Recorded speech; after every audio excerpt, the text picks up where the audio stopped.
ಪ್ರೀತಿ ಸ್ವರೂಪನಾದ ನಮ್ಮ ತಂದೆಯಾದ ದೇವರೇ, ನಿಮ್ಮ ಪರಿಶುದ್ಧ ನಾಮಕ್ಕೆ ಸ್ತೋತ್ರವಾಗಲಿ ಅಪ್ಪ. ಸರ್ವಶಕ್ತನಾದ ದೇವರೇ, ನಾವು ನಿಮಗೆ ಸ್ತುತಿ ಸ್ತೋತ್ರಗಳು ಸಲ್ಲಿಸಿ ಪ್ರಾರ್ಥಿಸುತ್ತೇನೆ.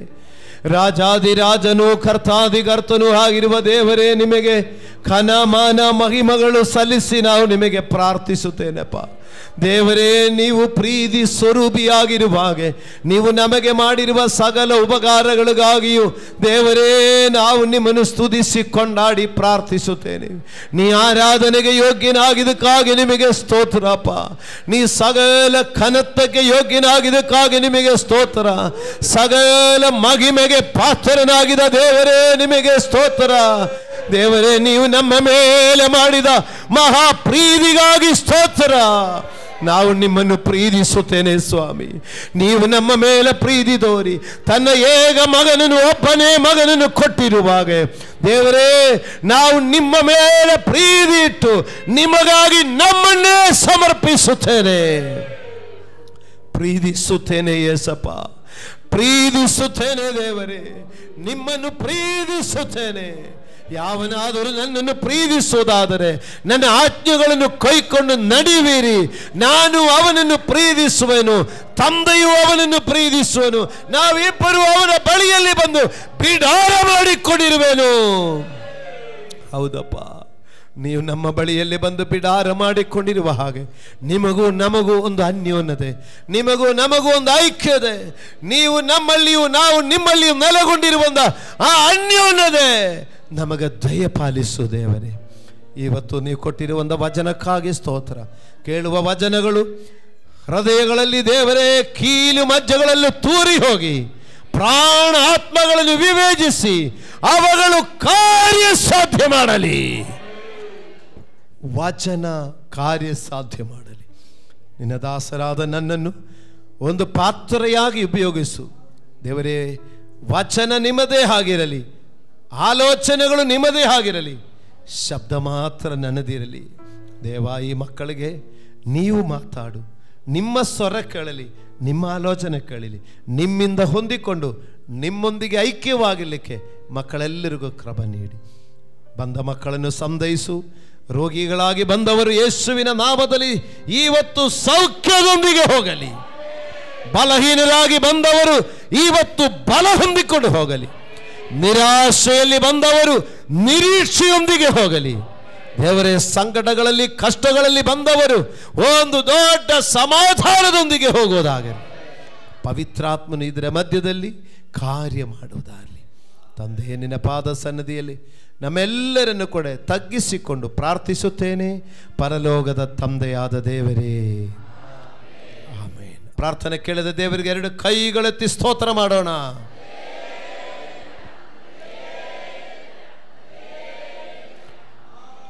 ಆಮೇನ್, ಆಮೇನ್. ದೇವರಿಗೆ ಸ್ತೋತ್ರವಾಗಲಿ. ದೇವರು ತಾನೇ ನಿಮ್ಮೆಲ್ಲರನ್ನು ಹೇರಾಳವಾಗಿ ಆಶೀರ್ವದಿಸಲಿ. ಪ್ರಿಯರೇ, ಬೇಗನೆ ಸಂದೇಶಕ್ಕೆ ಹೋಗೋಣ. ಇವತ್ತಿನ ಸಂದೇಶ ಯೆಹೆಸ್ಕೇಲ್ ಪ್ರವಾದಿಯ ಪುಸ್ತಕ 8ನೇ ಅಧ್ಯಾಯ 1, 2, 3. ಯೆಹೆಸ್ಕೇಲ್ ಪ್ರವಾದಿಯ ಪುಸ್ತಕ 8ನೇ ಅಧ್ಯಾಯ 1, 2, 3. ಯೆಹೋಯಾಕೀನನು ಸೆರೆಯಾದ 6ನೆಯ ವರುಷದ 6ನೆಯ ತಿಂಗಳಿನ 5ನೆಯ ದಿನದಲ್ಲಿ ನಾನು ಯಹೂದದ ಹಿರಿಯರು ನನ್ನ ಮನೆಯೊಳಗೆ ಎದುರು ಬದುರಾಗಿ ಕೂತಿರಲು ಕರ್ತನಾದ ಯೆಹೋವನ ಹಸ್ತಸ್ಪರ್ಶದಿಂದ ನಾನು ಪರವಶನಾದೆನು. ಇಗೋ, ನಾನು ನೋಡಲಾಗಿ ಬೆಂಕಿಯು ಉರಿಯುತ್ತದೋ ಎಂಬಂತೆ ನನಗೆ ತೇಜೋರೂಪವು ಕಾಣಿಸಿತು.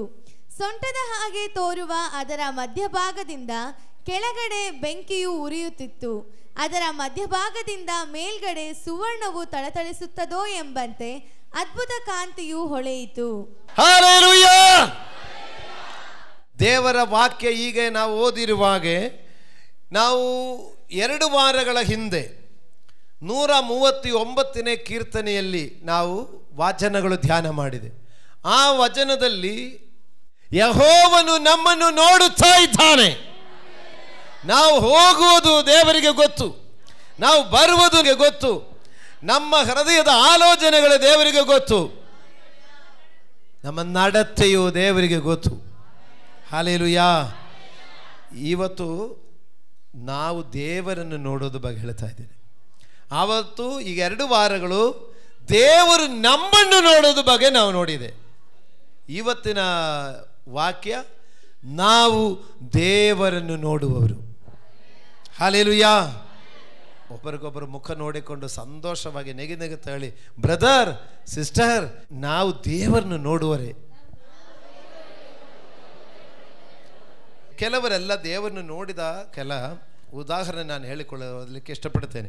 ಇಲ್ಲಿ ನಾವು ನೋಡುವಾಗ ಯೆಹೆಸ್ಕೇಲ್ ಪ್ರವಾದಿ ಯೆಹೂದ್ಯರ ಹಿರಿಯರೊಂದಿಗೆ ಎದುರುಬೆದುರಾಗಿ ಕೂತ್ಕೊಂಡು ಮಾತಾಡುತ್ತಾ ಇರುವಾಗೆ ಯೆಹೋವನ ಪ್ರಸನ್ನತೆ ಅಲ್ಲಿ ಇಳಿದು ಬಂದು ಆತನ ಕರಸ್ಪರ್ಶದಿಂದ ಆತ್ಮ ಪರವಶನಾಗಿದ್ದೇನು. ಹಲ್ಲೆಲೂಯಾ. ನೋಡಿ, ಉಪವಾಸ ಪ್ರಾರ್ಥನೆ ಮಾಡುವಾಗ ದೇವರನ್ನು ನಾನು ನೋಡಿದೆ, ದೇವರು ಮುಟ್ಟಿದೆ ಅಂತ ಹೇಳಿದ್ರೆ ಅದೊಂಥರ, ಅದಕ್ಕಾಗಿಯೇ ಕಾದುಕೊಂಡಿದೆ. ಇಲ್ಲ, ನಾನು ಮೊಣಗಾಲೂರಿ ಕಣ್ಣೀರಿಂದ ಪ್ರಾರ್ಥಿಸುವಾಗ ದೇವರು ನನಗೆ ದರ್ಶನ ಕೊಟ್ಟು ಅಂತ ಹೇಳಿದರೆ ಅದೊಂದು ಥರ. ಅದಕ್ಕಾಗಿ ಕಾಯ್ದಿದ್ದೆ, ದಾಹದಿಂದ ಇದ್ದೆ, ದೇವರು ಮಾತಾಡಿದೆ. ಆದರೆ ಇವರು ನೋಡಿ, ಎದುರು ಬೆದರಾಗಿ ಕೂತ್ಕೊಂಡು ಸುಮ್ಮನೆ ಮಾತಾಡ್ತಾ ಇರುವಾಗ, ಸಾಮಾನ್ಯವಾಗಿ ಮಾತಾಡ್ತಾ ಇರುವಾಗ ದೇವರ ಪ್ರಸನ್ನತೆ ಇಳಿದು ಬಂದರು. ದೇವರ ಪ್ರಸನ್ನತೆ ಇಳಿದು ಬಂದು ಆ ಹಸ್ತ ಸ್ಪರ್ಶನದಿಂದ ನಾನು ಆತ್ಮ ಭರವಸೆಯಾಗಿ ನಾನು ಇರುವ ಸ್ಥಳ ಮರೆತಿದೆ. ಹಲ್ಲೆಲೂಯಾ. ಎದುರು ಬದುರು ಕೂತ್ಕೊಳ್ಳುವಾಗ ದೇವರು ಬಂದು ಮುಟ್ಟಿದೆ ಅಂದಿರುವಾಗ ತುಂಬ ಆಶ್ಚರ್ಯವಾಗಿ ಕಾಣಿಸ್ತದೆ. ಈಗ ಮೊಣಗಾಲೂರಿ ಪ್ರೇಯರ್ ಮಾಡುವಾಗ ದೇವರು ಬಂದರು. ಈಗ ಅನ್ನ ದೇವಾಲಯದಲ್ಲಿ ಕಣ್ಣೀರಿಂದ ಪ್ರಾರ್ಥಿಸಿದರು, ದೇವರು ಅವರಿಗೆ ಸದುತ್ತರ ಕೊಟ್ಟರು. ಹೀಗೆ ಉಪವಾಸ ಇದ್ದು ಪ್ರಾರ್ಥನೆ ಮಾಡಿದರು, ಮೇಲಂದಸ್ತಿನ ಮನೆಯಲ್ಲಿ ಅಪೊಸ್ತಲರು ಕಾಯ್ತಾ ಇದ್ದರು, ಅದಕ್ಕೆ ಸರಿ. ಆದರೆ ಇವರು ನೋಡಿ ಸುಮ್ಮನೆ ಮಾತಾಡ್ತಾ ಇದ್ರು. ಒಬ್ರಿಗೊಬ್ಬರು ಮಾತಾಡ್ತಾ ಇರುವಾಗ 3ನೇ ವ್ಯಕ್ತಿಯ ಹಾಗೆ ದೇವರು ಅವರ ಮಳೆಯಲ್ಲಿ ಬಂದರು. ಬಂದಿದ್ದು ಮಾತ್ರವಲ್ಲ, ನೋಡಿ 2ನೇ ವಾಕ್ಯ ಹೇಳ್ತಾರೆ, ಈಗ ನಾನು ನೋಡುವಾಗೆ, ಹಲ್ಲೆಲೂಯಾ, ನೋಡುವಾಗೆ ಬೆಂಕಿಯು ಉರಿಯುತ್ತದೋ ಎಂಬಂತೆ ನನಗೆ ತೇಜೋ ರೂಪವು ಕಾಣಿಸಿತು. ದೇವರನ್ನು ಕಾಣಿಸಿತು. ಯೆಹೆಸ್ಕೇಲ್ ಪ್ರವಾದಿ ನೋಡಿ ಆತ್ಮ ಭರವಸನಾದನು. ಹಲ್ಲೆಲೂಯಾ. ದೇವರ ಆ ದರ್ಶನ ನೋಡುವಾಗ ಆತನ ಹಸ್ತಸ್ಪರ್ಶನ, ಫಸ್ಟ್ ಅಂದರೆ ಹಸ್ತಸ್ಪರ್ಶನ, ಆ ಸ್ಪರ್ಶನದಲ್ಲಿ ಆತ್ಮ ಭರವಸನಾದನು. ಆತ್ಮ ಭರವಸನಾಗಿ ಮತ್ತೆ ನೋಡಿದರೆ ದೇವರನ್ನು ಆ ಅಗ್ನಿಮಯವಾಗಿ ಬೆಂಕಿ ಉರಿಯುತ್ತದೋ ಎಂಬಂತೆ ದೇವರನ್ನು ಕಾಣಿಸ್ತಾ ಇದೆ. ಇಲ್ಲಿ ಆತ್ಮ ಭರವಸದೆ ಅಂತ ಹೇಳಿದ್ರೆ ಏನದು ಗೊತ್ತಾ? ಮೂಳೆಗೆ ಟಚ್ಚುವಾಗ, ನೋಡಿ ಇಲ್ಲಿ ಎಲ್ಲ ಒಂದು ಮೂಳೆ, ಈ ಮೂಳೆಗೆಲ್ಲ ಟಚ್ ಮಾಡಿದರೆ ಅನುಭವ ಇದೆ ಅಲ್ಲ. ಮೂಳೆಗೆ ತಗಲಿದ್ರೆ, ಈ ಮಂಡಿಗೆಲ್ಲ ಮೂಳೆಗೆಲ್ಲ ತಗಲಿದ್ರೆ ಒಂದು ಜಿಲ್ಲದಾಗತ್ತೆ. ಅದು ಆತ್ಮಸ್ಪರ್ಶನ ಅಲ್ಲ, ಅದು ಶರೀರಕ್ಕೆ. ಆದರೆ ಆತ್ಮ ಭರವಸದೆ ಅಂತ ಹೇಳಿದ್ರೆ ಅದೇ ಥರ ಆತ್ಮಕ್ಕೆ ಟಚ್ ಆಗುವಾಗೇ ನಾವು ನಮ್ದು ಇರುವಂಥ ಸಿಚುವೇಶನ್ ಮರ್ತೋಗ್ಬಿಡ್ತದೆ. ಆದರೆ ಯೆಹೆಸ್ಕೇಲಿಗೆ ಈ ಆತ್ಮ ಭರವಸೆಯಲ್ಲಿ ನೋಡಿ ದೇವರನ್ನು ಕಾಣ್ತಾ ಇದೆ. ಆತ್ಮ ಭರವಸೆ ಅಂತ ಹೇಳಿದ್ರೆ ನೋಡಿ, ಆತ್ಮಕ್ಕೆ ದೇವರು ಟಚ್ ಮಾಡ್ತಾರೆ. ಆವಾಗ ಆತ್ಮಕ್ಕೆ ಮುಟ್ಟುವಾಗ ನಾವು ನೋಡಿ ನಮ್ಮ ಶಕ್ತಿ ನಿಶಕ್ತಿ ಆಗುತ್ತೆ. ಆವಾಗ ಬಿದ್ದೋಯ್ತು, ಯೆಹೆಸ್ಕೇಲ್ ಬಿದ್ದೋಯ್ತು. ಬಿದ್ದೋಗುವಾಗ ದೇವರು ನೋಡ್ತಾ ಇದೆ. ದೇವರಿಗೆ ಸ್ತೋತ್ರವಾಗಲಿ. ದೇವರನ್ನು ಇರುವ ರೀತಿಯಲ್ಲಿ ಇರುವ ಹಾಗೆ ಎದುರಾಗಿ ನೋಡಿದರೆ ಯಾರೂ ಜೀವಂತವಾಗಿ ಇರುವುದಿಲ್ಲ. ಹಲ್ಲೆಲೂಯಾ. ಆದರೆ ಹಂಗೆ ಆತ್ಮ ಭರವಸನಾಗಿರುವಾಗ ಎಲ್ಲಿದ್ರು ಅವರು? ಯೆಹೂದ್ಯರ ಜೊತೆ, ಹಿರಿಯರ ಜೊತೆಯಲ್ಲಿ ಎದುರು ಬೆದುರು ಕುತ್ಕೊಂಡು ಮಾತಾಡ್ತಾ ಇರುವಾಗ ಒಬ್ಬರು ಬಿದ್ದೋಯ್ತು. ಒಬ್ಬರು ಬಿದ್ದೋಗಿರುವಾಗ ಜೊತೆಯಲ್ಲಿ ಇರೋರು ಏನು ಮಾಡಿರ್ತಾರೆ? ನೀರು ಎತ್ಕೊಂಡು ಬಾಪ, ಮುಖಕ್ಕೆ ಎಸೆಯೋದು, ಮುಟ್ಟೋದು, ಕುಲುಕೋದು, ಮಾತಾಡಿಕೊಂಡಿದ್ದ ಮನುಷ್ಯನ ಬಿದ್ದೋಯ್ತಲ್ಲ, ಇದು ಏನಾಗೋಯ್ತು ಅಂತ ರಾಬ್ರಿ ಅಲ್ವಾ?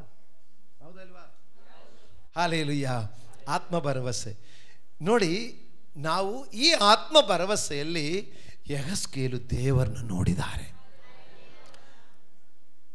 ಇವತ್ತಿನ ಸಂದೇಶ ದೇವರನ್ನು ನೋಡಬೇಕು. ಹೋದ ವಾರ ದೇವರು ನಮ್ಮನ್ನು ನೋಡೋದ ಬಗ್ಗೆ ತಿಳ್ಕೊಂಡಿದೆ. ಈ ವಾರ ನಾನು ದೇವರನ್ನು ನೋಡಬೇಕು. ಬೇಕಾ ಬೇಡವಾ? ನಿಮ್ಮನ್ನ ನೋಡಬೇಕು యేసయ్య, ನಿಮ್ಮೊಂದಿಗಿರಬೇಕು. ನಿಮ್ಮನ್ನ ನೋಡಬೇಕು యేసయ్య, ನಿಮ್ಮೊಂದಿಗಿರಬೇಕು.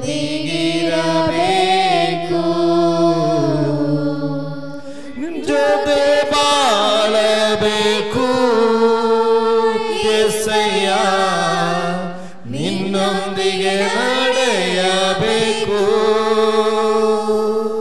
ನಿನ್ನ ಜೊತೆ ಬಾಳಬೇಕು యేసయ్య, ನಿನ್ನೊಂದಿಗೆ ನಡೆಯಬೇಕು. ನಿನ್ನನ್ನ ನೋಡಬೇಕು యేసయ్య, ನಿನ್ನೊಂದಿಗಿರಬೇಕು. Praise God, hallelujah. ದೇವರೇ ನಿನ್ನನ್ನು ನೋಡಬೇಕು. ದೇವರಿಗೆ ಸ್ತೋತ್ರ. ನೋಡುವಾಗೆ ಅವರ ರೂಪ ಹೇಗಿತ್ತು? ಯಾವ ರೂಪ ಇತ್ತು? ಬೆಂಕಿ ಉರಿಯುತ್ತದೋ ಎಂಬಂತೆ ತೇಜೋಮಯವಾದ ರೂಪ. ದೇವರಿಗೆ ಸ್ತೋತ್ರ.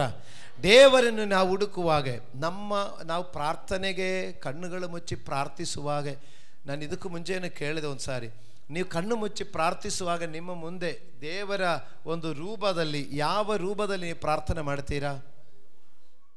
ಸಾಮಾನ್ಯವಾಗಿ ಯೇಸು ಸ್ವಾಮಿದು ಫೋಟೋಗಳು ಬಂದಿರುತ್ತದೆ ಅಲ್ವಾ? ಆ ಫೋಟೋ ಮನಸ್ಸಲ್ಲಿ ತಿಳ್ಕೊಳ್ಬೋದು. ಕೆಲವರು ಶಿಲುಬೆಗಾಗಿರುವಂಥದ್ದು ನೆನೆಸ್ಕೊಳ್ಬೋದು. ಕೆಲವರು ಆ ಯೇಸು ಸ್ವಾಮಿಗೆ ಕೈ ಎತ್ಕೊಂಡು ಆಶೀರ್ವಾದ ಕೊಟ್ಟಿದ್ದಿರ್ಬೋದು. ಆದರೆ ನಿಜವಾದ ಯೇಸುವನ್ನ ರೂಪ ಶಿಷ್ಯರಿಗೆ ತೋರಿಸ್ಕೊಟ್ರು. ಪೇತ್ರ, ಯಾಕೋಬ, ಯೋಹಾನರಿಗೆ ತೋರಿಸ್ಕೊಟ್ರು. ಹೇಗಿತ್ತು? ಮಧ್ಯಾಹ್ನ ಸೂರ್ಯನ ಪ್ರಕಾಶವಾಗಿತ್ತು. ನಾವು ಪ್ರಾರ್ಥಿಸುವಾಗೆ, ಕಣ್ಣುಗಳು ಮುಚ್ಚುವಾಗೆ, ನಮ್ಮ ಕಣ್ಣಿನ ಎದುರುಗಡೆ ನಾವು ಶೂನ್ಯವಾಗಿರಲಿ. ನೋಡಿ, ನಾನು ನಿಮಗೆ ಹೇಳಿಕೊಡ್ತೀನಿ. ನಾ ಕಣ್ಣುಗಳು ಮುಚ್ಚಿ ಪ್ರಾರ್ಥಿಸುವಾಗ ಸುಮ್ಮನೆ ಶೂನ್ಯವಾಗಿ, ಏನು ರೂಪ ಮುಂದೆ ತೆಗಿಬೇಡ, ಸುಮ್ಮನೆ ಶೂನ್ಯವಾಗಿರಲಿ. ಶೂನ್ಯವಾಗಿರುವುದರ ಮಧ್ಯದಲ್ಲಿ ನೀವು ದೇವರಿಗೆ ಸ್ತೋತ್ರ ಮಾಡ್ತಾ ಇರಬೇಕು.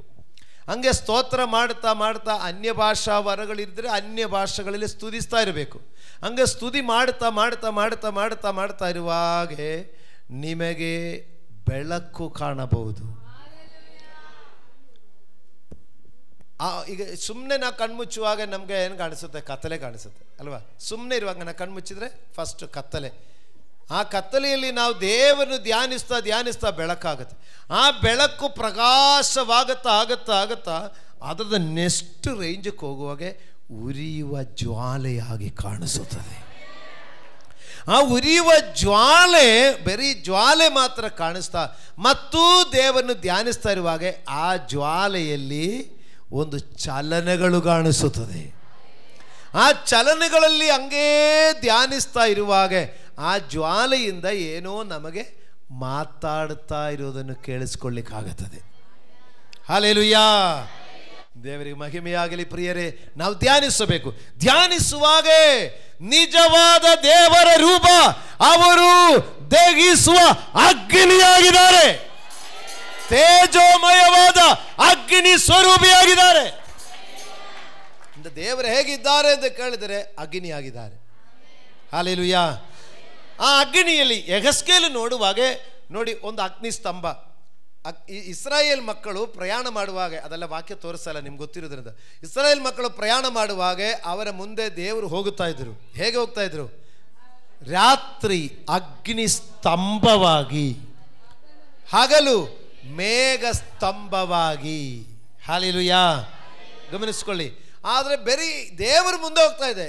ನೋಡುವಾಗ ಒಂದು ಅಗ್ನಿ ಸ್ತಂಭ, ಸ್ತಂಭ ಅಂದರೆ ಒಂದು ಪಿಲ್ಲರ್, ಒಂದು ಅಗ್ನಿ ಪಿಲ್ಲರ್ ಮುಂದೆ ಮುಂದೆ ಮುಂದೆ ಹೋಗ್ತಾ ಇದೆ ಅಷ್ಟೇ. ಹಲ್ಲೆಲೂಯಾ. ಆ ದೇವರು ನಾನಾಗಿರುವವನು ನಾನಾಗಿದ್ದೇನೆ ಎಂದು ಹೇಳಿದವನೇ ದೇವರು.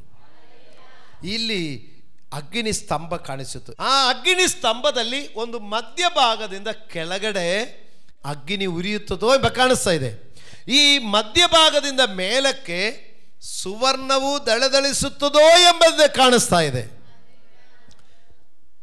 ಸ್ವರ್ಣ ಬಂಗಾರ ದಳದಳಿಸುವ ಥರ, ಆ ಬಂಗಾರ ದಳದಳಿಸುವ ಥರ ಎಲ್ಲಿ ಕಾಣಿಸ್ತಿದೆ? ಸೊಂಡೆಯಿಂದ ಮೇಲೆ ಕಾಣಿಸ್ತಾ ಇದೆ. ಹಲ್ಲೆಲೂಯಾ.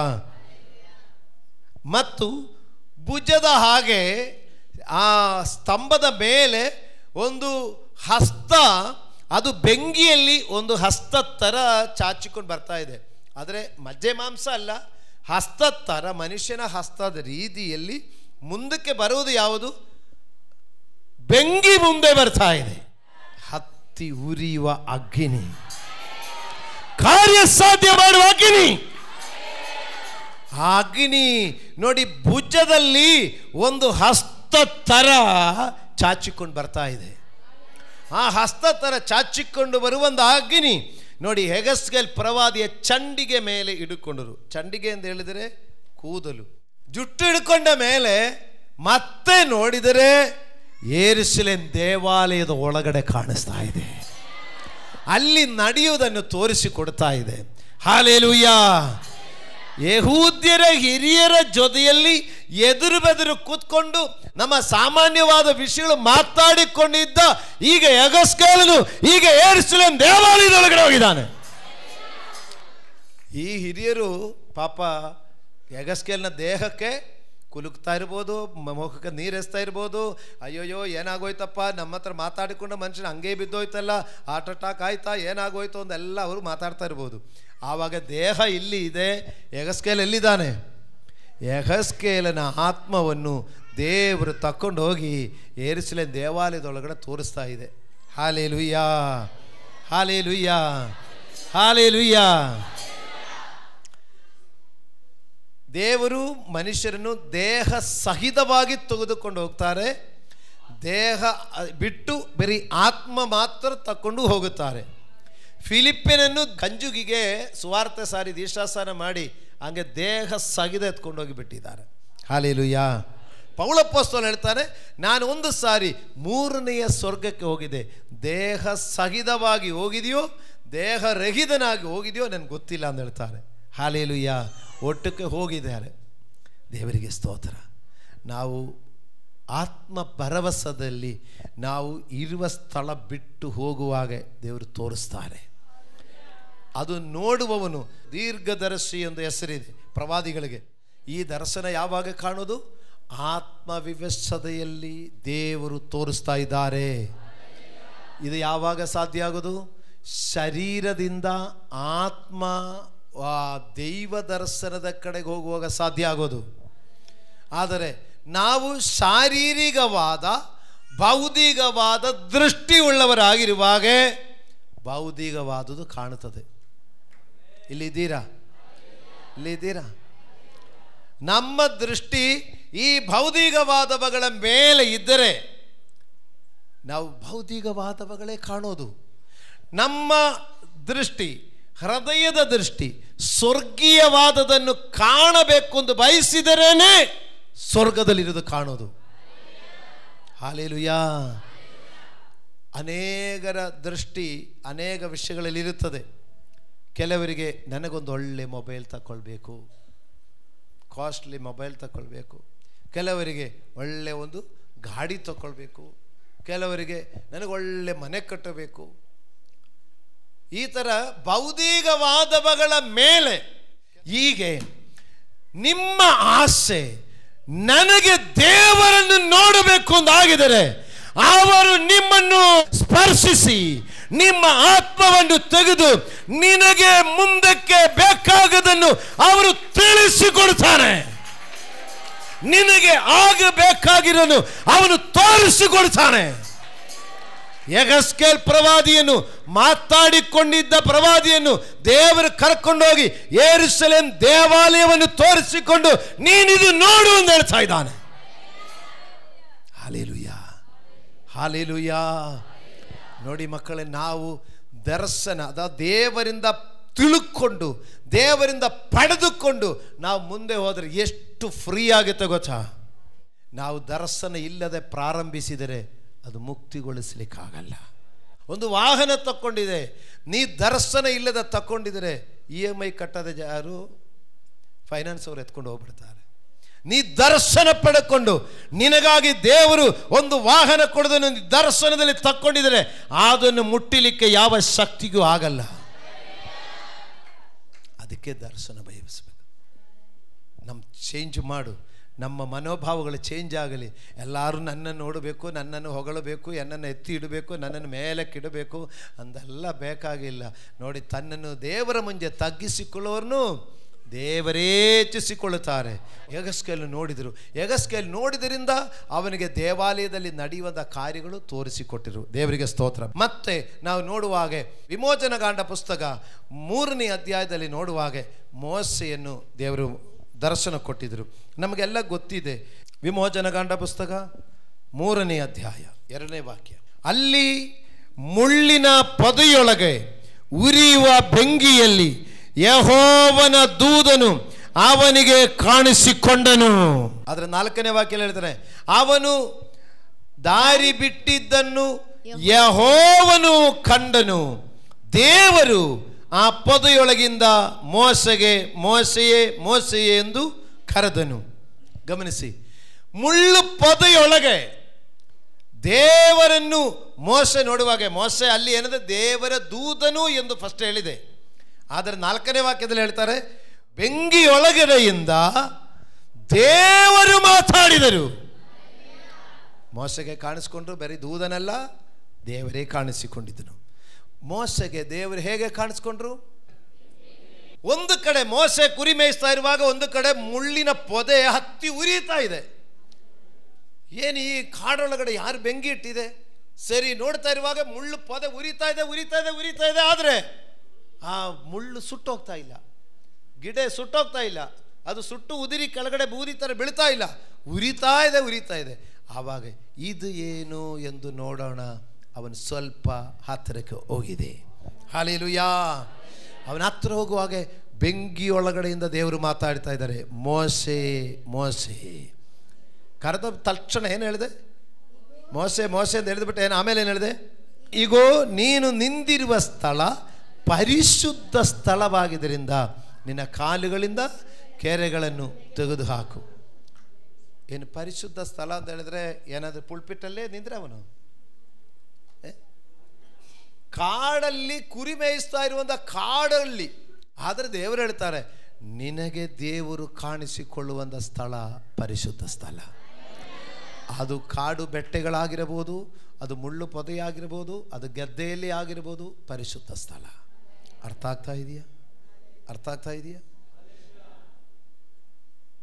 ನಾವು ಇರುವ ಸ್ಥಳದಲ್ಲಿ ದೇವರು ನಮಗೆ ದರ್ಶನ ಕೊಡುವುದು ಅದು ಪರಿಶುದ್ಧ ಸ್ಥಳ. ಆ ಕಾಡೊಳಗಡೆನೇ ದೇವರು ಹೇಳ್ತಾ ಇದ್ದಾರೆ, ಕಾಲುಗಳಿಂದ ಕೆರೆಗಳು ತೆಗೆದಾಕು ಅಂತ ಹೇಳಿದರೆ, ಸಭೆಯೊಳಗಡೆ ಬರುವಾಗ ದೇವರ ಮಂದಿರ ಎಂದು ಕರೆಯಲ್ಪಟ್ಟ ಸ್ಥಳಕ್ಕೆ ಬರುವಾಗ ನಾವು ಎಷ್ಟು ಪವಿತ್ರವಾಗಿರಬೇಕಂತ. ಅರ್ಥ ಆಗ್ತಾ ಇದೆಯಾ? ನಾವು ತುಂಬ ಕಲೀಲಿಕ್ಕಿರೋದು, ತಿಳ್ಕೊಳ್ಳಿಕ್ಕಿರೋದು. ದೇವರಿಗೆ ಸ್ತೋತ್ರ. ಮುಳ್ಳು ಪೊದಗಳ ಮಧ್ಯದಲ್ಲಿ, ಬೆಂಕಿಯ ಮಧ್ಯದಲ್ಲಿ ದೇವರು ಮಾತಾಡಿದರು. ಹಾಗಾದರೆ ದೇವರು ಹೇಗಿದ್ದಾರೆ ಮಕ್ಕಳೇ? ದೇವರು ಹೇಗಿದ್ದಾರೆ?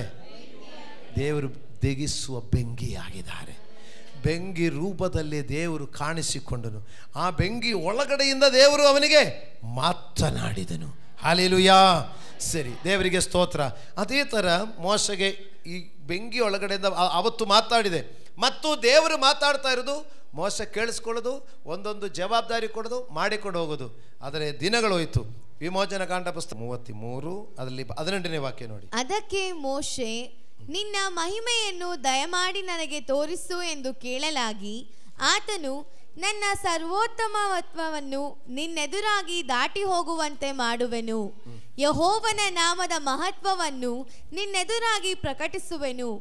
ಯಾವನ ಮೇಲೆ ದಯೆ ಇಡುವೆನೋ ಅವನ ಮೇಲೆ ದಯೆ ಇಡುವೆನು, ಯಾರನ್ನು ಕರುಣಿಸುವೆನೋ ಅವರನ್ನು ಕರುಣಿಸುವೆನು ಅಂದನು. ಆದರೆ ಆತನು ಅವನಿಗೆ, ನೀನು ನನ್ನ ಮುಖವನ್ನು ನೋಡುವುದಕ್ಕಾಗದು, ಮನುಷ್ಯರಲ್ಲಿ ಯಾವನು ನನ್ನನ್ನು ನೋಡಿ ಜೀವಿಸಲಾರನು ಎಂದು ಹೇಳಿದನು. ಮತ್ತು ಯೆಹೋವನು ಅವನಿಗೆ, ಇಲ್ಲಿ ನನ್ನ ಸಮೀಪದಲ್ಲೇ ಒಂದು ಸ್ಥಳವಿದೆ, ನೀನು ಈ ಬಂಡೆಯ ಮೇಲೆಯೇ ನಿಂತಿರಬೇಕು. ನನ್ನ ಪ್ರಭಾವವು ನಿನ್ನೆದುರಾಗಿ ದಾಟಿ ಹೋಗುವ ಕಾಲದಲ್ಲಿ ನಾನು ಈ ಬಂಡೆಯ ಸಂದಿನಲ್ಲಿ ನಿನ್ನನ್ನು ಇರಿಸಿ ನಿನ್ನ ಮುಂದೆ ದಾಟಿ ಹೋಗುವ ತನಕ ನಿನ್ನ ಮೇಲೆ ಕೈ ಮುಚ್ಚುವೆನು. ತರುವಾಯ ನಾನು ಕೈ ತೆರೆದಾಗ ನೀನು ನನ್ನ ಹಿಂಭಾಗವನ್ನು ನೋಡುವೆಯೇ ಹೊರತು ನನ್ನ ಮುಖವು ನಿನಗೆ ಕಾಣಿಸುವುದಿಲ್ಲ ಎಂದು ಹೇಳಿದನು. Hallelujah, hallelujah. ಮೋಶೆಯೊಂದಿಗೆ ದೇವರು ಮಾತಾಡ್ತಾ ಇದ್ದರು. ಆ ಫಸ್ಟ್ ಟೈಮು ಬೆಂಕಿಯಲ್ಲಿ ಮಾತಾಡ್ತಾ ಇದ್ದರು. ಅದರ ದಿನಗಳು ದೇವರು ಮೋಶೆಯೊಂದಿಗೆ ಮಾತಾಡಿ ಐಗುಪ್ತ ದೇಶಕ್ಕೆ ಹೋಗಿ ಇಸ್ರಾಯೇಲ್ ಮಕ್ಕಳನ್ನು ಬಿಡಿಸಿಕೊಂಡು ಬರುವಾಗ ಒಂದೊಂದು ಬಾಧೆ ಬರುವಾಗ ದೇವರ ಹತ್ರ ಹೋಗಿ ಮೋಶೆ ಮಾತಾಡೋದು, ಏನು ಮಾಡಬೇಕು ದೇವರು ಹೇಳೋ ಥರ ಮೋಶೆ ಮಾಡೋದು. ಹೀಗೆ ಒಂದು ಬಾಧೆ ಬರಲಿ ಅಂತ ಹೇಳೋದು. ಆವಾಗ ಬಂದ ಮೇಲೆ ತಿರುಗಿ ಫರೋಹನ್ ಬಂದು ಈ ಬಾಧೆ ನೀಗಿಸಪ್ಪ. ಈಗ ಒಂದು ಉದಾಹರಣೆ ಅದು, ಅಲ್ಲಿ 3 ದಿವಸ ಕಾರ್ಗತ್ತಲೆ, ಮೋಶೆ ಕೈ ಎತ್ತಿದೆ, 3 ದಿವಸ ಕತ್ತಲೆ ಬಂದಿತು. ಕಾರ್ಗತ್ತಲೆ ಬರಲಿಕ್ಕಾಗಿ ಮೋಶೆ ಹೇಳುವಾಗ ಕಾರ್ಗತ್ತಲೆ ಆಗೋದು.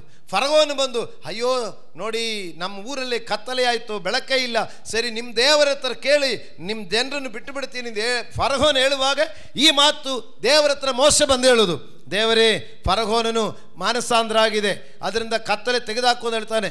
ದೇವರಿಗೆ ಮೋಶೆ ಹೇಳೋದು, ದೇವರೇ ಕತ್ತಲೆಯನ್ನು ತೆಗೆದಾಕು. ಆವಾಗ ಕತ್ತಲೆ ಹೋಗೋದು. ಹಲ್ಲೆಲೂಯಾ. ಈ ರೀತಿಯಾಗಿ ಮೋಶೆ ದೇವರೊಂದಿಗೆ ಮಾತಾಡ್ತಾ ಇರ್ತಾರೆ. ಒಂದೊಂದು ದೇವರು ಹೇಳೋದು ಹಿಂಗೆ ಮಾಡು. ಸಮುದ್ರದ ಬಳಿಯಲ್ಲಿ ಬಂದು ಮೋಶೆ ಕೇಳ್ತಾರೆ, ದೇವರೇ ನಾನೇನು ಮಾಡಲಿ? ದೇವರು ಹೇಳ್ತಾರೆ, ನಿನ್ನ ಕೈಯಲ್ಲಿ ಇರಿದನು ಕೋಲು, ಅದನ್ನು ಚಾಚು. ಹೀಗೆ ಮಾತುಕತೆ ನಡೀತಾ ಇದೆ, ಆದರೆ ಇನ್ನೂ ದೇವರನ್ನು ಕಾಣಿಸ್ತಾ ಇಲ್ಲ. ಹಲ್ಲೆಲೂಯಾ.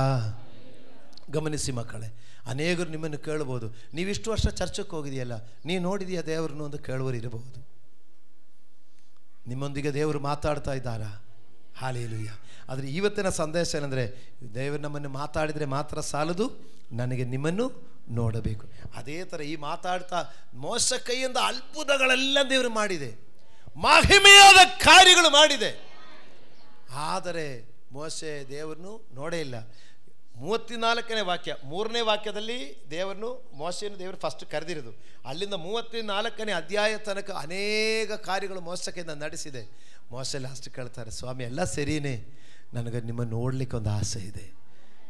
ನೀವು ಮಾತಾಡ್ತೀರಾ, ನೀವು ನನ್ನ ಕೈಯಲ್ಲಿ ನಿನ್ನ ಅದ್ಭುತ ಕಾರ್ಯಗಳು ನಡೆಸ್ತೀರಾ, ನನ್ನ ಮೂಲಕ ನೀವು ಮಹತ್ ಕಾರ್ಯಗಳು ಮಾಡ್ತಾ ಇದ್ದೀರಾ, ಎಲ್ಲ ಸರಿ, ಆದರೆ ನಿಮ್ಮನ್ನು ಮುಖಾಮುಖಿ ನೋಡಬೇಕು ಅಂತ ಆಸೆ ಇದೆ.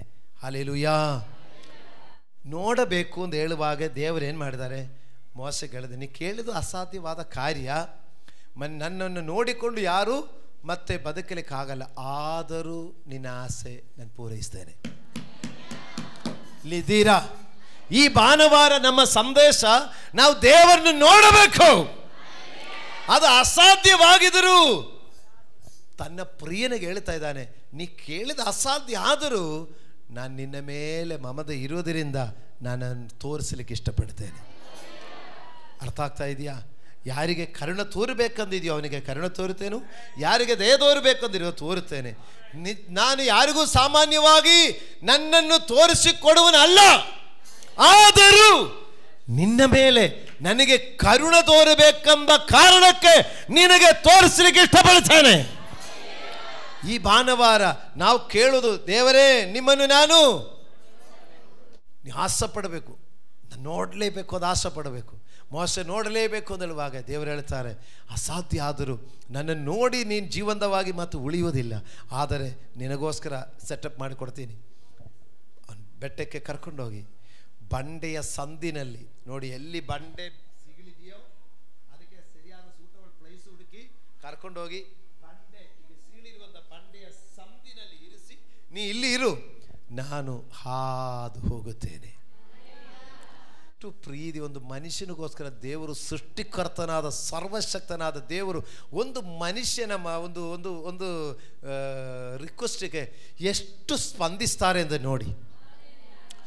ಅದು ನೀವು ಅರ್ಥ ಮಾಡಿದರೆ ದೇವರ ವಿಷಯದಲ್ಲಿ ನಾವು ಆಲಸ್ಯಗಾರರಾಗಲ್ಲ. ನಮಗೆ ನಿಜವಾಗಿ ದೇವರು ನಮ್ಮನ್ನು ಪ್ರೀತಿಸುತ್ತಾ ಅರ್ಥ ಆಗ್ತಾ ಇಲ್ಲ. ದೇವರು ನಮ್ಮ ಮೇಲೆ ಎಷ್ಟು ಮಹಿಮೆಯಾದ ಕಾರ್ಯಗಳು ಮಾಡ್ತಾ ಇದ್ದಾರೆ. ನೀವು ಹೇಳ್ಬೋದು, ಅದು ಮೋಶೆಗೆ ದಾನೆ ಭಾಷೆ, ಅವರು ಕೇಳಿದ ಥರ ನೀವು ಕೇಳಿ ನೋಡಿ, ನಿಮಗೂ ಕಾಣಿಸುತ್ತದೆ. ಹಲ್ಲೆಲೂಯಾ.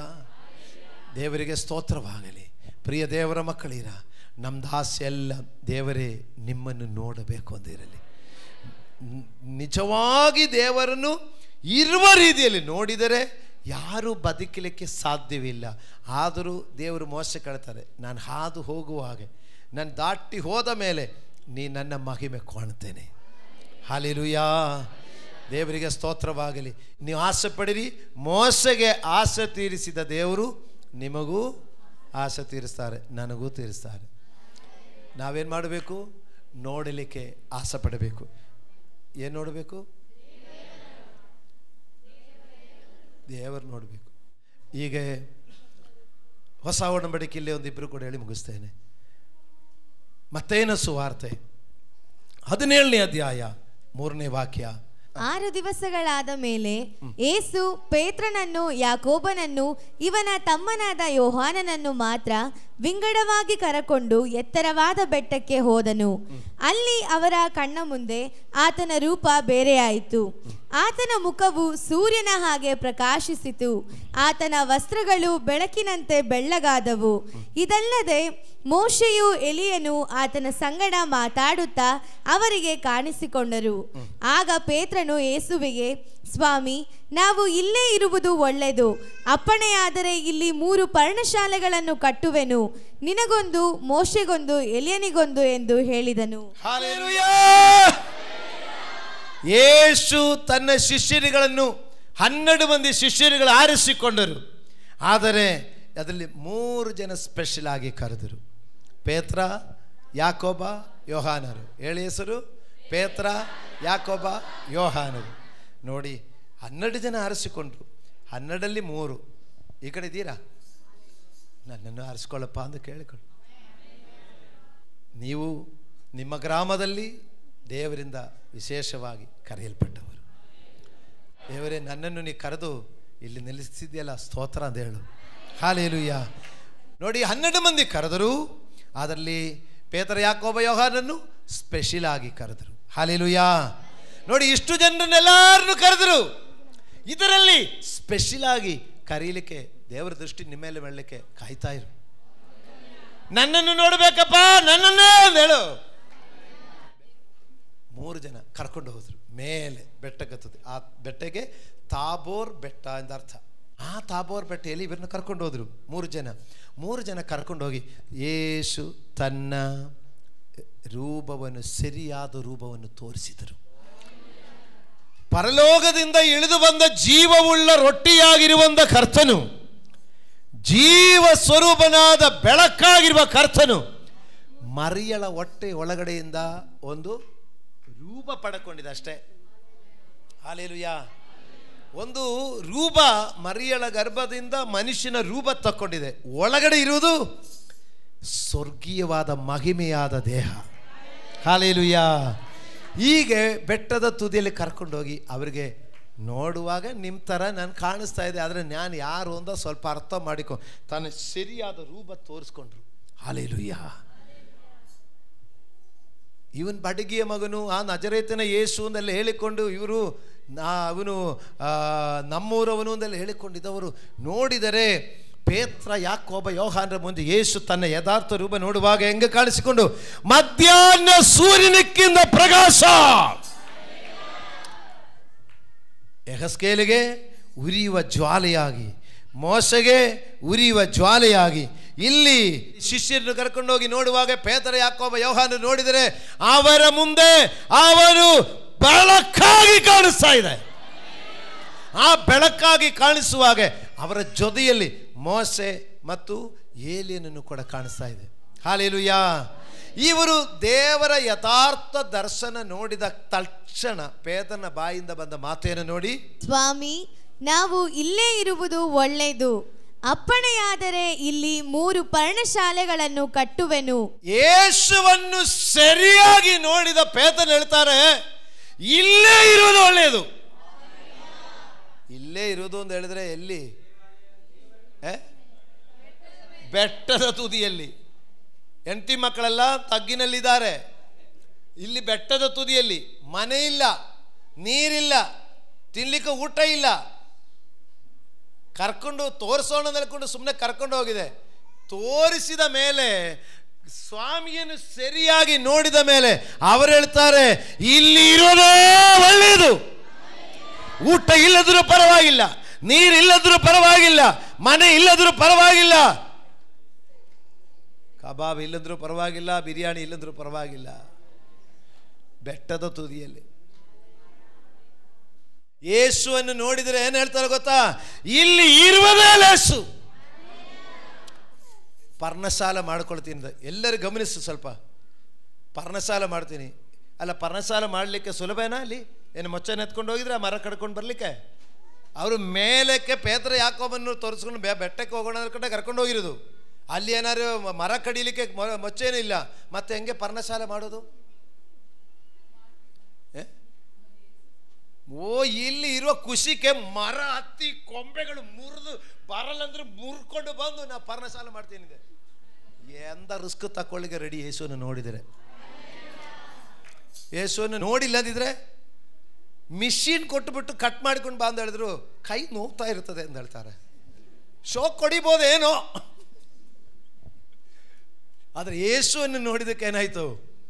ನೋಡಬೇಕಾದವನು ನೋಡಬೇಕಾದ್ರೆ ಇಲ್ಲಿ ನೋಡಿದಕ್ಕೆ ಅವರಿಗೆ ಕಷ್ಟ ಎಂಬುದಿಲ್ಲ, ಅವರಿಗೆ ಸಮಸ್ಯೆ ಎಂಬುದಿಲ್ಲ. ನಾವು ಒಂದು ಪರ್ಣಶಾಲೆಯನ್ನ 3 ಮಾಡ್ತೀನಿ. 3 ಪರ್ಣಶಾಲೆ ಮಾಡೋದಕ್ಕೆ ಸುಲಭೇನಾ? ಮರ ಕಡ್ಕೊಂಡು ಬರೆದು ಮಾಡ್ತೀನಿ ಅಂತ ಹೇಳ್ತಾರೆ. ಯಾಕಂದ್ರೆ ನೋಡಬೇಕಾದವ್ರನ್ನ ನೋಡಿದ್ರು. ಇಲ್ಲಿದ್ದೀರಾ? ಇಲ್ಲಿದ್ದೀರಾ? ಉಪವಾಸ ಪ್ರಾರ್ಥನೆನ ಆಗಲ್ಲ ಪಾಸ್ಟ್ರೆ, ನನಗೆ ಹೊಟ್ಟೆ ಹಸಿ ತಡ್ಕೊಳ್ಳಿಕ್ಕಾಗಲ್ಲ. ರಾತ್ರಿ ಪ್ರಾರ್ಥನೆ ನಿದ್ರೆ ಕಟ್ಟು ರೂಢಿನೇ ಇಲ್ಲ ಪಾಸ್ಟ್ರೆ. ಮತ್ತೆ ಹೇಗೆ ನೋಡೋದು?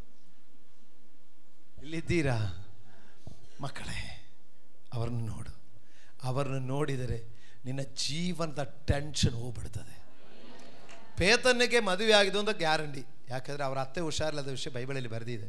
ನೀ ಯಾಕೋಬ ಯೋಗ ಅಂದರೆ ಹೆಂಗೆ ನಮ್ಗೆ ಗೊತ್ತಿಲ್ಲ. ಆದರೆ ಈ ಪೇತನ ಇಲ್ಲೇ ಇದ್ದು ಬಿಟ್ರೆ ಮತ್ತೆ ಹೆಂಡತಿ ಮಕ್ಕಳು ಯಾರು ನೋಡೋದು?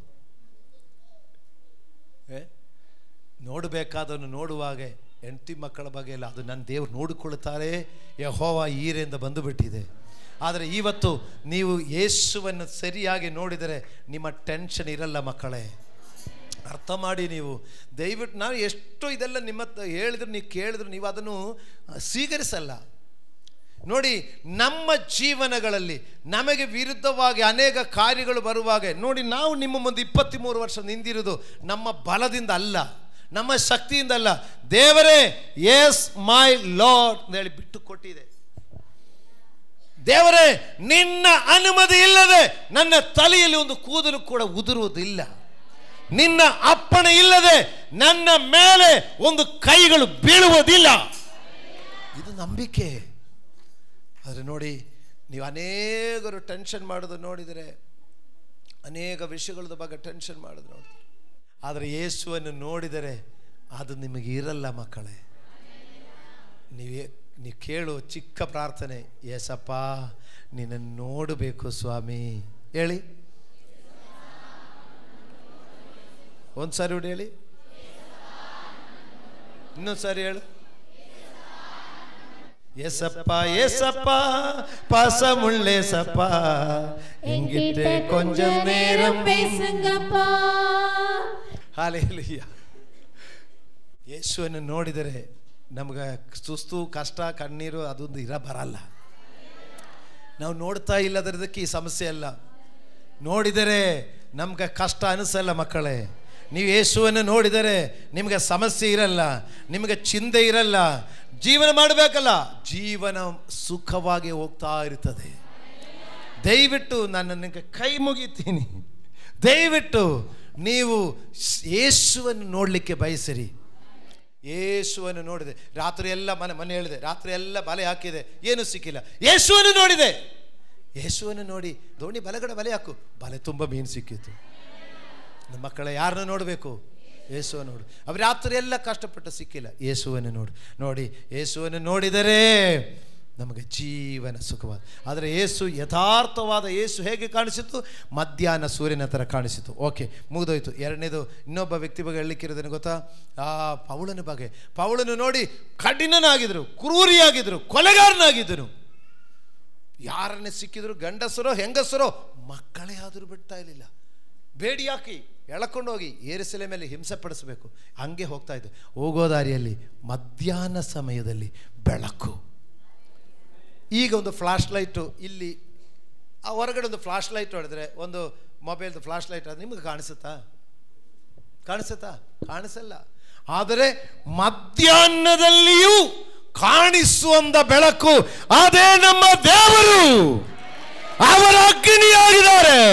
ಅವರು ಜ್ವಲಿಸುವ ಅಗ್ನಿ, ಅವರು ಜ್ವಲಿಸುವ ಪ್ರಕಾಶ. ಅವರಿಗೆ ಮರೆಯಾಗಿ ಯಾವುದು ಇಲ್ಲ. ಆ ಬೆಳಕಿನಲ್ಲಿ ಶೌಲನ ಕುದುರೆಯಿಂದ ಕೆಳಗಡೆ ಬಿದ್ದಿದೆ. ಕುದುರೆಯಿಂದ ಕೆಳಗಡೆ ಬಿದ್ದ ಶೌಲ ಕೆಳಗೆ, ನೀ ಯಾರು ಕರ್ತನೆ? ನೀ ಹಿಂಸಪಡಿಸು ಯೇಸುವೆ. ನಾನೇನು ಮಾಡಲಿ? ನೀ ಎದ್ದು ನೆಟ್ಟನೆ ಬೀದಿಗೆ ಹೋಗು. ಜೊತೆಯಲ್ಲಿ ಬಂದವರು ಕೈ ಹಿಡಿದು ಹಿಡ್ಕೊಂಡೋಗಿ ನೆಟ್ಟನೆ ಬೀದಿಯಲ್ಲಿ ಯೂದನ ಮನೆಯಲ್ಲಿ ಅಲ್ಲಿ ಇರಿಸಿದರು. ಅನನ್ಯನಿಗೆ ದೇವರು ಹೇಳಿದೆ, ಹೋಗು, ಅವನು ಬಿದ್ದಿದ್ದಾನೆ, ನೀನು ಹೋಗಿ ಅವನ ತಲೆ ಮೇಲೆ ಕೈಗಳಿಡು. ಅವನ ತಲೆ ಮೇಲೆ ಕೈಗಳಿಟ್ಟು 3 ದಿವಸ ಅವನು ಊಟ ಮಾಡಿಲ್ಲ. ಅವನು 3 ದಿವಸ ಅನಂತರ ಊಟ ಮಾಡುವುದಕ್ಕೆ ಮುಂಚೆ ಹೇಳಿದೆ, ನಾನು ದೀಕ್ಷಾಸ್ನಾನ ಮಾಡುತ್ತೇನೆ. ಹಾಲೆಲೂಯಾ. ದೀಕ್ಷಾಸ್ನಾನ ಮಾಡಿದ ಪೌಲನು ಮತ್ತೆ ಹೇಳ್ತಾರೆ, ಅರೇಬಿಯಾ ದೇಶಕ್ಕೆ ಹೋಗಿದೆ ಎಂದೆ. ಮನುಷ್ಯರ ಹತ್ರ ಹೋದರೆ ಮತ್ತೆ ಅದನ್ನು ಭ್ರಮೆ, ನೀನೇನೋ ಮಧ್ಯಾಹ್ನ ಅಲ್ವಾ, ನೀರು ಕುಡ್ದಿಲ್ಲ, ತಲೆ ಸುತ್ತಿ ಬಿದ್ದಿರಬಹುದು, ಅದಕ್ಕೆ ಹೇಳ್ಕೊಂಡು ಈ ಜನ ತಲೆ ಕೆಡಿಸ್ತಾರೆ ಅಂತ ದೇವರಾತ್ಮನ ಹೇಳಿದ್ರಿಂದ ಅವನು ಅರೇಬಿಯಾ ಮರುಭೂಮಿಗೆ ಹೋಗಿದೆ ಎಂದೆ. 3 ವರ್ಷ ಅಲ್ಲಿ ಹೋಗಿ ದೇವರ ಹತ್ರ ಮಾತಾಡ್ತಾರೆ ಪೌಲನು. 3 ವರ್ಷ ಮಾತಾಡಿಕೊಂಡು ತಿರುಗಿ ಬಂದು ಅರಸುಗಳ ಮುಂದೆ ನಿಂತು ಮಾತಾಡ್ತಾ ಇದ್ದಾನೆ. ಅವನು ಹೇಳ್ತಾನೆ, ಅಗ್ರಿಪ್ಪ ರಾಜನೇ. ಅವನು ಸರಪಳಿಯಲ್ಲಿ ಕಟ್ಟಾಕಿದ್ದಾನೆ. ಸರಪಳಿಯಲ್ಲಿ ಕಾಲಿಂದ ಕೈಗೆ ಕಟ್ಟಾಕಿ ಸರಪಳಿ ಇದೆ. ಈ ಸರಪಳಿಯಲ್ಲಿ ಕಟ್ಟಾಕೊಂಡು ಹೋಗಿ ರಾಜನು, ಅಗ್ರಿಪ್ಪ ರಾಜನೇ, ನೀನು ಸಹ ನನ್ನ ಹಾಗೆ ಈ ಸರಪಳಿಯನ್ನು ಬಿಟ್ಟು ನನ್ನ ಹಾಗೆ ದೇವರ ಮಗನಾಗಬೇಕದು ಬಯಸ್ತೇನೆ ಎಂದ.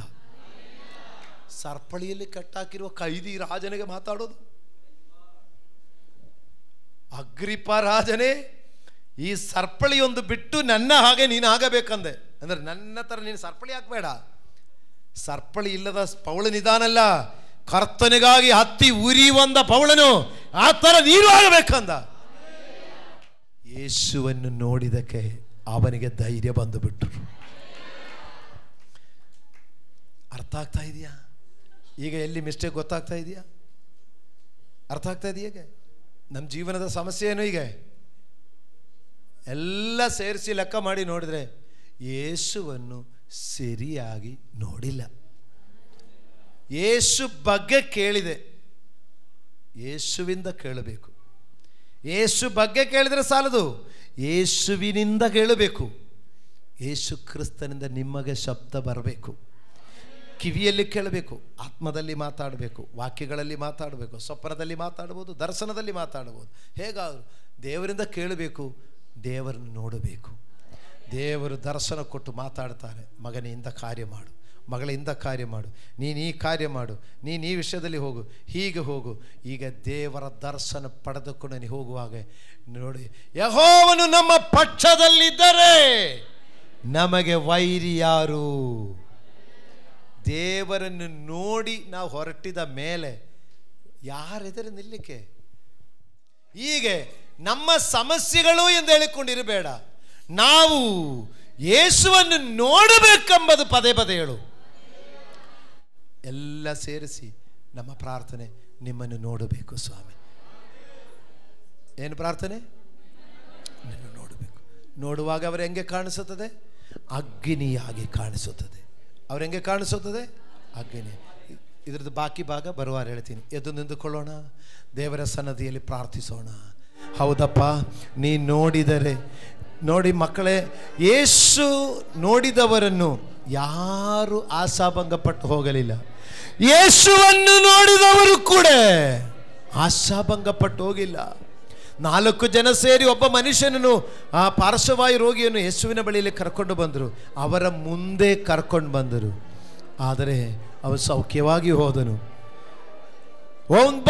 ನೈನ್ ಪಟ್ಟಣದಲ್ಲಿ ವಿಧವೆಯ ಮಗನು ಸತ್ತೋದರು, ಸಮಾಧಿ ಮಾಡಲಿಕ್ಕೆ ಸಮಾಧಿಗೆ ಎತ್ಕೊಂಡು ಹೋಗೋರು. ಯೇಸುವಿನ ದೃಷ್ಟಿಗೆ ಬಿದ್ದಿತು, ಆ ಮಗನು ಎದ್ದು ಬಂದಿತು. ಏಸಪ್ಪ, ನೀ ನನ್ನನ್ನು ನೋಡಬೇಕು ಸ್ವಾಮಿ, ನಾನು ನಿನ್ನನ್ನು ನೋಡಬೇಕು ಸ್ವಾಮಿ. ನಾನು ದಾರಿ ಮಿಸ್ ಆಗಬಾರದಪ್ಪ, ನೀ ಬರುವ ದಾರಿಯಲ್ಲೇ ನಾನು ಬರಬೇಕು ಸ್ವಾಮಿ. ನೀ ನಡೆಯುವಂದ ಮಾರ್ಗದಲ್ಲೇ ನಾನು ನಡೆಯಬೇಕಪ್ಪ, ಮಿಸ್ ಆಗಬೇಡ. ನಿಮ್ಮನ್ನು ನೋಡಿದರೆ ಓ ಕರ್ತನೇ, ನೀ ದಗಿಸುವ ಅಗ್ನಿಯಾಗಿರುವಾಗ, ನೀ ನನ್ನ ಜೊತೆ ಇರುವಾಗ ನನ್ನನ್ನು ತಾಕಲಿಕ್ಕೆ ಯಾರಿಂದ ಸಾಧ್ಯ?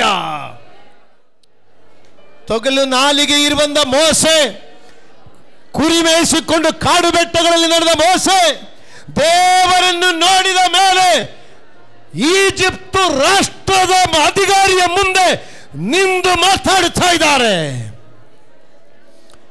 ನನಗೂ ನಿನಗೂ ಅಯ್ಯೋ ನಮಗೆ ಕಷ್ಟ, ಅಯ್ಯೋ ನಮಗೆ ಬಾಧೆ, ಅಯ್ಯೋ ನಮಗೆ ಕಷ್ಟ ಅಂತ ನಾವು ಹೇಳುವಾಗ, ಈ ದೇವರನ್ನು ನೀವು ನೋಡಿದರೆ ನಾವು ಎಂದ ಪೊಸಿಷನ್ಗೆ ಬರುತ್ತೆ ಎಂದು ಯೋಚನೆ ಮಾಡಿರಿ.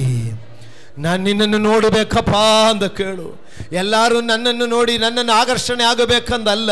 ಸಕ್ಕಯ್ಯನಿಗೆ ಯಾರು ನನ್ನನ್ನು ನೋಡಬೇಡ, ನನಗೆ ಯೇಸು ನೋಡಬೇಕು. ಅವನಿಗೆ ಯೇಸು ನೋಡಬೇಕು ಅಂತ ಹೇಳಿದ್ರು. ಅವನ ತಲೆ ಬರಹೇನೆ ಚೇಂಜ್ ಆಯಿತು. ಹೇಳ್ತಿರಲಿಲ್ಲ ನೀವು ಹಣೆ ಬರ ಸರಿ ಇಲ್ಲ ಅಂದ, ಅವನ ಜೀವನವೇ ಚೇಂಜ್ ಆಯಿತು. ನೀವು ಕೇಳು, ಯೇಸುವೇ ನನಗೆ ನಿನ್ನನ್ನು ನೋಡಬೇಕು ಸ್ವಾಮಿ. ಕಣ್ಣು ಕುರುಡನು ಕೂಗುತ್ತಾ ಇದ್ದಾನೆ, ನಜರೇತಿನ ಯೇಸುವೇ ನನಗೆ ಕಾಣಬೇಕು. ದಾಹದಿಂದ ಪ್ರಾರ್ಥಿಸು. ನಿಮ್ಮ ದಾಹದಿಂದ ಪ್ರಾರ್ಥನೆ ಮಾಡುವಾಗ ನಿಮ್ಮ ಲೈಫ್ ಚೇಂಜ್ ಆಗುತ್ತದೆ. ನನಗೆ ನಿನ್ನನ್ನು ನೋಡಬೇಕು ಸ್ವಾಮಿ, ನನಗೆ ನಿನ್ನನ್ನು ನೋಡಬೇಕಪ್ಪ. ಯೆಹೆಜ್ಕೇಲನು ಮಾತಾಡುತ್ತಾ ಇರುವಾಗಲೇ ಅವನ ಬಳಿಗೆ ಅಗ್ನಿಯಾಗಿ ಬಂದ ದೇವರೇ. ಮೋಸೆ ಕುರಿ ಮೇಯಿಸ್ತಾ ಇರುವಾಗ ಅವನ ಬಳಿಯಲ್ಲಿ ಅಗ್ನಿಯಾಗಿ ಬಂದ ದೇವರೇ. ಅಪೊಸ್ತಲನ ಮೇಲೆ ಕರ್ಕೊಂಡೋಗಿ ಅಗ್ನಿಯಾಗಿ ತೋರಿಸಿದ ಕರ್ತನೆ. ಓ ಶೌಲನು ದಮಸ್ಕ ಪಟ್ಟಣಕ್ಕೆ ಹೋಗುವಾಗ ಅಗ್ನಿಯಾಗಿ ಬೆಳಕಾಗಿ ಅವನ ಬಳಿಯಲ್ಲಿ ಬಂದು ಅವನಿಗೆ ದರ್ಶನ ಕೊಟ್ಟ ಕರ್ತನೆ, ನನಗೂ ನಿನ್ನ ದರ್ಶನವಾಗಬೇಕು. ನನಗೂ ನಿಮ್ಮನ್ನು ನೋಡಬೇಕು, ನನಗೂ ನಿಮ್ಮನ್ನು ನೋಡಬೇಕು, ನನಗೂ ನಿಮ್ಮನ್ನು ನೋಡಬೇಕು. ನನಗೆ ದೇವರ ನಿನ್ನ ದರ್ಶನವಾಗಲಿ. ಸರ್ವಶಕ್ತನಾದ ನಮ್ಮ ತಂದೆಯಾದ ದೇವರೇ, ಈ ಭಾನುವಾರ ದಿವಸಕ್ಕಾಗಿ ನಿಮಗೆ ಸ್ತೋತ್ರ ಸಲ್ಲಿಸುತ್ತೇನೆ. ಪರಿಶುದ್ಧನಾದ ದೇವರೇ, ನಿಮಗೆ ವಂದನೆ ಸಲ್ಲಿಸುತ್ತೇನೆ. ಕಳೆದ 2 ವಾರಗಳಲ್ಲಿ ದೇವರೇ ನೀವು ನಮ್ಮನ್ನು ನೋಡುವುದ ಬಗ್ಗೆ ನಾವು ತಿಳ್ಕೊಂಡಿದೆ. ನಾವು ಹೋಗುವುದು ಬರುವುದು ಎದ್ದೇಳುವುದು ಕೂತ್ಕೊಳ್ಳುವುದು ನೀವು ನೋಡುತ್ತೀನಿ ಎಂದು ಹೇಳಿದೆ. ಆದರೆ ಈ ಭಾನುವಾರ ಕರ್ತನೆ, ನಾವು ನಿಮ್ಮನ್ನು ನೋಡುವುದ ಬಗ್ಗೆ ಈ ಭಾನುವಾರ ನೀ ನಮಗೆ ತಿಳಿಸಿದಕ್ಕಾಗಿ ಸ್ತೋತ್ರ. ನಾವು ನಿಮ್ಮನ್ನು ನೋಡಿ ದೇವರ ನಿಮ್ಮ ನೋಟ ಸಿಕ್ಕಿದರೆ ಒಂದು ನೋಟ ಸಾಕಯ್ಯ, ಒಂದು ಮಾತು ಸಾಕಯ್ಯ. ದೇವರೇ, ನೀ ನೋಡಿದರೆ ಸಾಕು, ನಾನು ನಿನ್ನನ್ನು ನೋಡಿದರೆ ಸಾಕು, ನನ್ನ ಜೀವನ ಚೇಂಜ್ ಆಗುತ್ತೆ ಅಂತ ಗೊತ್ತು. ನೀ ನನ್ನನ್ನು ನೋಡಿದರೆ ಸಾಕು, ನನ್ನೆಲ್ಲ ಭವಿಷ್ಯ ಶುಭವಾಗುತ್ತದೆ. ಕರ್ತನೇ, ನಿಮ್ಮನ್ನು ನೋಡುವಂಥ ಭಾಗ್ಯ ಉಂಟಾಗಲಿ. ಇದುವರೆಗೂ ಕರ್ತನೆ, ನೀ ಸ್ವಪ್ನಗಳಲ್ಲಿ ಮಾತಾಡಿದೆ, ನೀ ದರ್ಶನಗಳಲ್ಲಿ ಮಾತಾಡಿದೆ, ನೀ ಕನಸುಗಳಲ್ಲಿ ಮಾತಾಡಿದೆ, ನೀ ವಾಕ್ಯಗಳಲ್ಲಿ ಮಾತಾಡಿದೆ. ಆದರೆ ಮೋಶೆಗೆ ಮುಳ್ಳು ಪದಗಳಲ್ಲಿ ಕಂಡಿದ ಹಾಗೆ, ಯೆಹೆಜ್ಕೇಲನಿಗೆ ಅಗ್ನಿ ಸ್ತಂಭವಾಗಿ ಕಂಡ ಹಾಗೆ, ಇಸ್ರಾಯೇಲಿಗೆ ಅಗ್ನಿ ಸ್ತಂಭವಾಗಿ ಕಂಡ ಹಾಗೆ ನನಗೆ ದೇವರ ಅಗ್ನಿ ನೋಡಬೇಕು. ಅಗ್ನಿ, ಫೈರ್, ಫೈರ್, ಫೈರ್, ಫೈರ್, ಅಗ್ನಿ. ಓ ಉರಿಯುವ ಅಗ್ನಿ, ಉರಿಯುವ ಅಗ್ನಿ, ಉರಿಯುವ ಅಗ್ನಿ. ಮಕ್ಕಳು ಕಾಣಲಿ, ಮಕ್ಕಳು ಕಾಣಲಿ, ಅಗ್ನಿ ಕಾಣಲಿ, ಅಗ್ನಿ ಕಾಣಲಿ, ಅಗ್ನಿ ಕಾಣಲಿ. ದೇವರನ್ನು ಅಗ್ನಿಯಾಗಿ ಮಕ್ಕಳು ದರ್ಶಿಸಲಿ. ಓ ಸರ್ವಶಕ್ತನೇ, ಅಗ್ನಿಯಾಗಿ ಕಾಣಲಿ, ಅಗ್ನಿಯಾಗಿ ಕಾಣಲಿ, ಅಗ್ನಿಯಾಗಿ ಕಾಣಲಿ, ಅಗ್ನಿಯಾಗಿ ಕಾಣಲಿ, ಅಗ್ನಿಯಾಗಿ, ಅಗ್ನಿಯಾಗಿ, ಅಗ್ನಿಯಾಗಿ, ಅಗ್ನಿಯಾಗಿ ಮಕ್ಕಳು ಕಾಣಲಿ ಅಪ್ಪ, ಕಾಣಲಿ. ಓ ಕಾಣುವುದಾಗಲಿ, ಕಾಣುವುದಾಗಲಿ. ಮಕ್ಕಳ ಎದುರುಗಡೆ, ಆ ಮಕ್ಕಳ ಎದುರುಗಡೆ ಒಂದು ಅಗ್ನಿ ಕಾಣಲಿ, ಒಂದು ಅಗ್ನಿ ಕಾಣಲಿ. ಜೀವನದ ಸಮಸ್ಯೆಗಳಲ್ಲಿ ಇದುವರೆ ಆಗದ ಕಾರ್ಯಗಳು ಆ ಅಗ್ನಿಯಲ್ಲಿ ಸುಡಬೇಕಾದನ್ನು ಸುಟ್ಟು ಹೋಗಲಿ. ದೇವರ ಶುದ್ಧಿ ಮಾಡಬೇಕಾದ ಶುದ್ಧಿ ಆಗಲಿ. ಓ ಕಂಡು ಬರಬೇಕಾದದು ಅಗ್ನಿಯಲ್ಲಿ ಕಂಡು ಬರಲಿ. ದಬದರ ಶಂದಲ ರಗಬ ದಿಗಬಾಧಾರ ಶಗದಂ ಥಾಲ ರೀಖಾಬಾರ. ಕರ್ತಾದಿಗರ್ತನೇ, ರಾಜಾದಿರಾಜಾವೇ, ಪರಿಶುದ್ಧ ದೇವರೇ, ಸ್ವರ್ಗಸ್ಥ ತಂದೆಯೇ, ನಿಮ್ಮನ್ನು ನೋಡುವಂತ ಭಾಗ್ಯ ನಿನ್ನ ದಾಸನಾದ ನನಗಿರಲಿಯಪ್ಪ. ನಿಮ್ಮನ್ನು ಅಗ್ನಿಯಲ್ಲಿ ಕಾಣಬೇಕು, ನಿಜವಾದ ಅಗ್ನಿಯನ್ನು ಕಾಣಬೇಕು, ಉರಿಯುವ ಅಗ್ನಿ ಕಾಣಬೇಕು. ಈ ಸಭೆಯ ಮಕ್ಕಳು ಕಾಣಬೇಕು, ಸಭೆಯ ಮಕ್ಕಳೆಲ್ಲರೂ ಕಾಣಬೇಕು. ನಿಮ್ಮನ್ನು ನೋಡಿ ಜೀವನ ಚೇಂಜ್ ಆಗಬೇಕು. ಓ ಕುರಿಮೇಯಿಸಿದ ಮೋಶೆ ನಿಮ್ಮನ್ನು ನೋಡಿದ ಮೇಲೆ ಅಧಿಕಾರಿಗಳ ಮುಂದೆ ನಿಲ್ಲುವುದಾಗಿದ್ದ ಹಾಗೆ,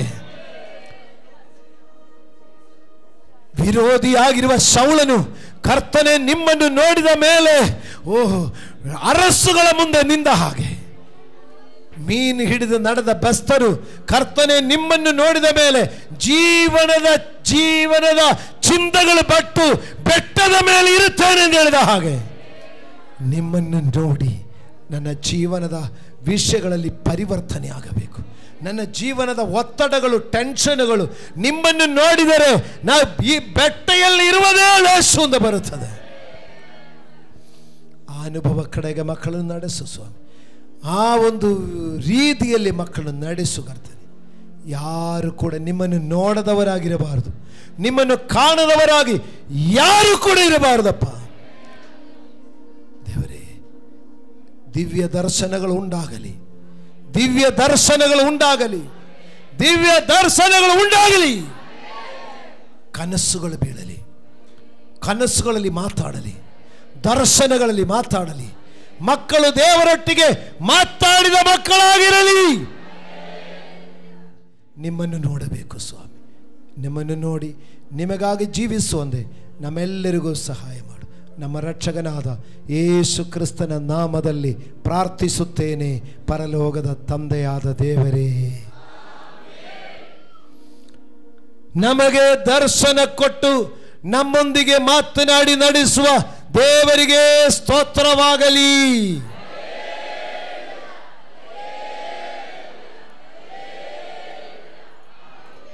ಆಮೇನ್, ಆಮೇನ್, ಆಮೇನ್.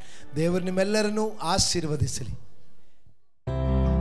ಪ್ರಿಯ ವೀಕ್ಷಕರೇ, ನೀವು ಹೊಂದಿದ ಆಶೀರ್ವಾದವನ್ನು ನಮ್ಮೊಂದಿಗೆ ಹಂಚಿಕೊಳ್ಳಿರಿ. ನೀವು ಸಂಪರ್ಕಿಸಬೇಕಾದ ಮೊಬೈಲ್ ಸಂಖ್ಯೆ 8217761567. ಹೆಚ್ಚಿನ ವಿಡಿಯೋಗಳಿಗಾಗಿ ನಮ್ಮ ಚಾನೆಲ್ ಅನ್ನು ಸಬ್ಸ್ಕ್ರೈಬ್ ಮಾಡಿಕೊಳ್ಳಿರಿ. ದೇವರು ತಾನೇ ನಿಮ್ಮೆಲ್ಲರನ್ನು ಆಶೀರ್ವದಿಸಲಿ.